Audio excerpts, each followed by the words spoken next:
All right, folks, and we're back with Jenn Jacques from bearingarms.com.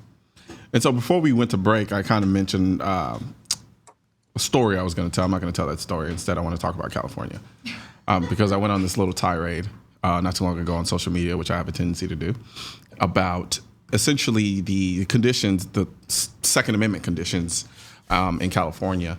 And what I notice a lot of times is there's a big section of our community that looks at the people of California and they tell them, just move, just pack up and get out and vote with your feet. There's some credence to that, but I didn't necessarily feel entirely the same way. But I'm going to let you speak your piece on it first, Jen, and then we can get to me since I do a lot of talking anyway. Well, my knee-jerk reaction is the same as yours. Like, yeah, get out of there. It's crazy, right? But that's not how we defend and uphold our constitutional right to keep and bear arms. Yeah. We have to continue to vote. And to do that in California, you need to be a resident of California. So get the ground game, right? Get out into your community. Encourage people to vote. Tell them why you carry. Tell them why you're so passionate about defending the Second Amendment and the Constitution. And make the change to fix it, not flee it. Yep, absolutely. And just going even more practical, I don't know why people think that it's just so easy for people to just uproot their lives and just leave and go to another state. It's not that easy. Some people can do I'm that. in Wisconsin. I'm not choosing to live here right now. I would love to move, but I can't just uproot my family right now and leave. It's not that easy. And I think people miss that point a lot of the times. Like, I don't have a problem with someone deciding, you know what, I'm going to vote with my feet. I'm just going to leave. I'm not devoting any of my money, contributing any of my money to the state because they're not allowing me to exercise a fundamental right that I have in this country. By all means, if you have the ability, leave. Now, then from a tactic standpoint, there's some questions, like, okay, well, if you just leave and you just give up the state, of course, the state's just going to pretty much fall under. But then, like I said in my post, at the same time, you look at places like Texas and you look at places like cities in Texas like Austin, which are kind of like the pimple of the state in many ways when it comes to the issue of the Second Amendment, because it's incredibly, I won't say incredibly anti, but a lot more anti than the rest of the state. And a lot of that has to do with a lot of transplants coming over into Texas and then living in Austin, which is essentially what we call California of the South. But then the same mentality and culture they bring with them to this place. And so if they are, and a lot of times it's a very anti-Second Amendment culture. And so what do they think is going to start? What's going to happen? It's going to start to spread like a cancer, especially with more of the people coming over here. So then at what point, what are we going to do then when now Texas starts looking like California? We're going to tell the people in Texas, you guys should up and move and go to Arizona. Like, go to Wisconsin.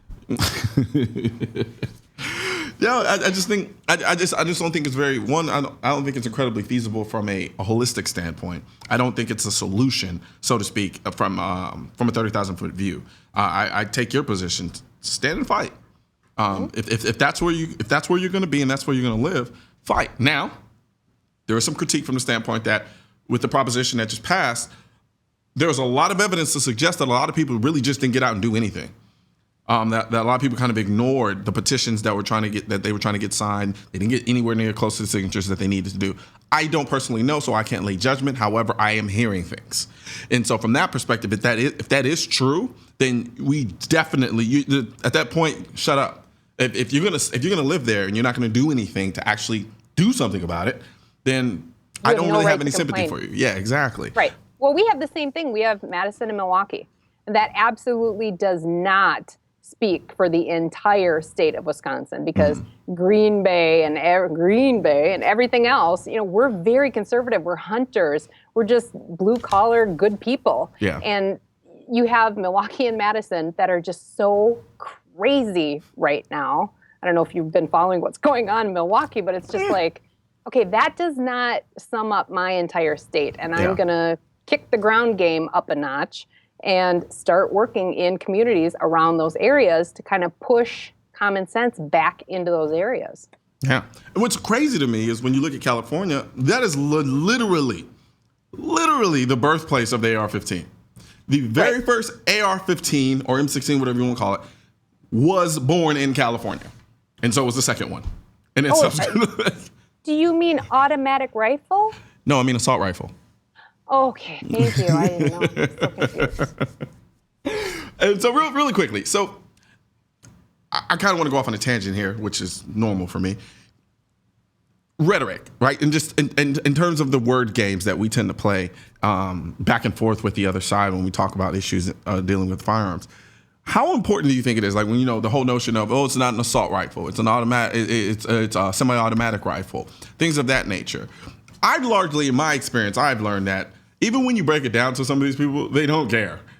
They don't care at the moment. Okay. They don't care because they don't want to show you that they were very ignorant in what they were spewing. Okay. Gotcha. But I guarantee you that the next time they go to say that, they're going to be like, I should probably not say that. So ultimately, you are making a change. Hopefully, if they have half a brain, they're going to take what you say and go, okay, well, you made a point. But to combat all of their rhetoric, because there's so much, it's nauseating, you have to continue to just chip away. And I don't care, we get a lot of bearing arms readers that say, why do you report on Kim Kardashian? Nobody cares, she's trash. And let me guess, you get the most hits on those, don't you? Yeah. I honestly don't even pay attention. Bob does. I don't even pay attention. I don't care because I'm covering it. Yeah.